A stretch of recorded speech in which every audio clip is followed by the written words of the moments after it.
Lesson 9 is converting moles to grams.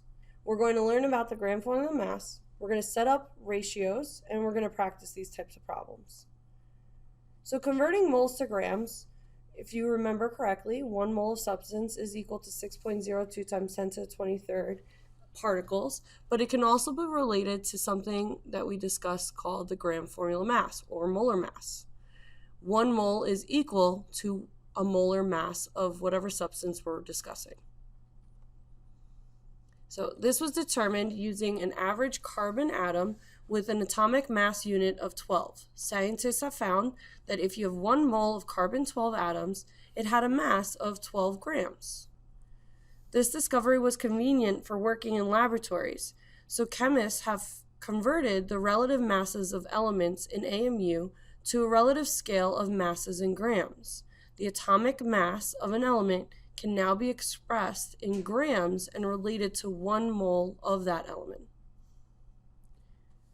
So remember this number line from the previous video. If 1 mole is equal to, for example, 18 grams of water, and the way that we got that 18 grams was adding the molar masses of all the hydrogens and the oxygens together to get the gram formula mass, then if we have less than 1 mole, we're going to create less than 18 grams. Again, set it up as a proportion.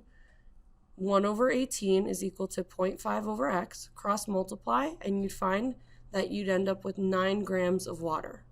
On the reverse, if you have more than 1 mole, you're going to set up the proportion again with the standard of 1 mole is equal to 18 grams, and then create a proportion 2 over x and cross multiply and find that there's 36 grams of water in 2 moles.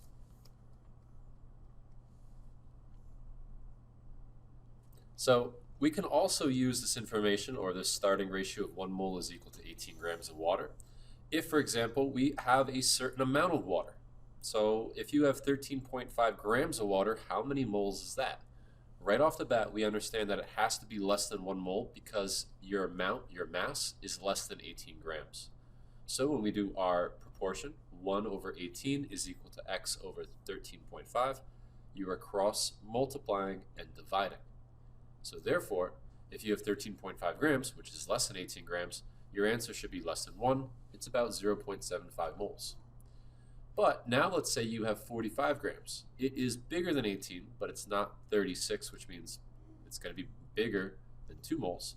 So when we do the cross multiplication, 1 times 45 is equal to 18 times x, and therefore we get 2.5 moles as our answer.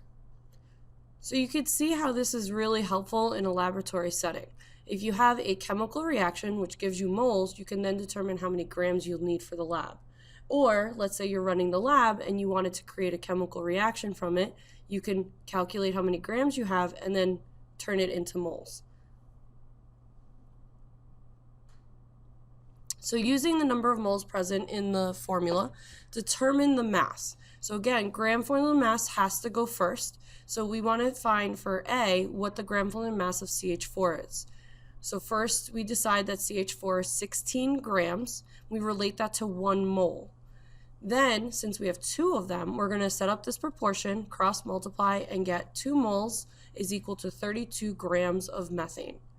Do the next example. Again, find the gram formula mass of iron 3 oxide, which is 159.7 grams.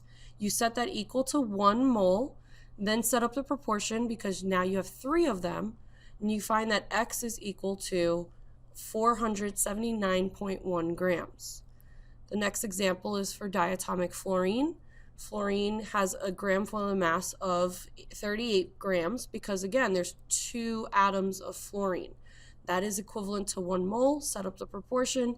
You end up with 19 grams of fluorine. We first find the gram formula mass of magnesium chloride, which is 95.2 grams. Set that equal to 1 mole, and then set up the ratio, find what X is, and we determine that in 0.75 moles of magnesium chloride, we have 71.4 grams. So again, the amount of moles you have will be either less than your standard or more than your standard. So now let's look at our masses and determine the amount of moles per samples.